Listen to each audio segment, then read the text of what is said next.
Hello guys, ഞങ്ങൾ ഇന്നൊരു birthday പാർട്ടിക്ക് പോവാണ്. എൻ്റെ ബെസ്റ്റ് ഫ്രണ്ട് ആഷികയുടെ കൊച്ചിൻ്റെ ഫസ്റ്റ് ബർത്ത്ഡേ ആണ്.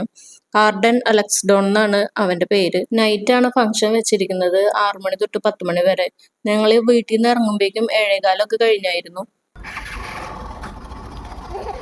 നമുക്ക് മാളയ്ക്കാണ് പോകേണ്ടത്. അവിടെ ഒരു ഓഡിറ്റോറിയത്തിൽ വെച്ചിട്ടാണ് ഫംഗ്ഷൻ നടക്കുന്നത്. ഞങ്ങൾ ഇറങ്ങണതിന് മുന്നേ ഒരു മഴയൊക്കെ പെയ്തായിരുന്നു. അത് കാരണം കൊണ്ട് നല്ല തണവായിരുന്നു. ഞങ്ങളൊരു 7:45 ഓഡിറ്റോറിയത്തിൽ എത്തിയപ്പോൾ.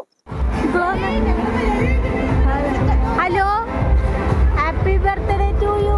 ഞങ്ങൾ വരാനായിട്ട് കുറച്ച് ലേറ്റായി. അപ്പോഴേക്കും കേക്ക് കട്ടിംഗ് ഒക്കെ കഴിഞ്ഞിട്ടുണ്ടായിരുന്നു. അപ്പൊ ആദ്യം തന്നെ വെൽക്കം ഡ്രിങ്കിൽ നിന്ന് തുടങ്ങും. ജോക്കുട്ടന് പിന്നെ ജ്യൂസ് ഒന്നും വേണ്ട, വല്ല ഐസ്ക്രീം ഒക്കെ കിട്ടുകയാണെങ്കിൽ കഴിക്കും.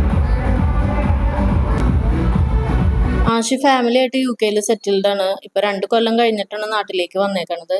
അവൾ എൻ്റെ കോളേജ് കാലം തൊട്ട് എൻ്റെ ബെസ്റ്റ് ഫ്രണ്ടാണ്. സ്റ്റേജിൽ കയറി അവരുടെ കൂടെ ഒരു ഫോട്ടോ ഒക്കെ എടുത്ത് ഒരു ഗിഫ്റ്റ് ഒക്കെ കൈമാറി പോകുന്നതിന് മുന്നേ പറ്റുകയാണെങ്കിൽ ഒരു പ്രാവശ്യം കൂടി കാണാമെന്ന് പറഞ്ഞു. കൊച്ചിനും അവൾക്കൊന്നും തീരെ വയ്യായിരുന്നു. നാട്ടിൽ വന്ന ക്ലൈമറ്റ് ഒന്നും ശരിക്കും അങ്ങോട്ട് പിടിച്ചിട്ടില്ല. ഞങ്ങളപ്പോൾ ഇനി ഫുഡ് കഴിക്കാനായിട്ട് തുടങ്ങണം. ഞങ്ങളെടുത്തത് ഫ്രൈഡ് റൈസും ചില്ലി ചിക്കനും ബീഫാണ്. സാധാ ചോറും കറികളൊക്കെ വേറെ സെപ്പറേറ്റ് ഉണ്ട്. മധുരം ഉള്ളതുകൊണ്ട് ചില്ലി ചിക്കൻ മാത്രം ജോക്കൂട്ടൻ കുറച്ച് തിന്നു.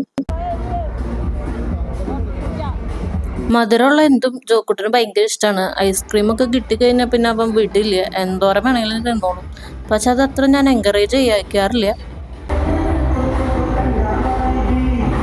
എല്ലാവരോടും യാത്രയൊക്കെ പറഞ്ഞ് ഞങ്ങൾ വീട്ടിലേക്ക് ഇറങ്ങാൻ നിൽക്കുകയാണ്. വണ്ടി പാർക്ക് ചെയ്തോടത്തുനിന്ന് എടുക്കാനായിട്ട് പോകുമ്പോൾ സൈഡിൽ കൂടെയൊക്കെ പുകയൊക്കെ വരുന്നു. അപ്പം ഞങ്ങളിങ്ങനെ പുറത്തേക്കൂടെ കുറച്ച് നേരം അത് നോക്കി. ഞങ്ങളപ്പോൾ അടുത്ത മഴ വരുന്നതിന് മുന്നേ വീട്ടിലേക്ക് പോവാണ്. അപ്പോൾ വീഡിയോസൊക്കെ ഇഷ്ടമാകുന്നുണ്ടെങ്കിൽ സബ്സ്ക്രൈബ് ചെയ്ത് ലൈക്ക് ചെയ്തു.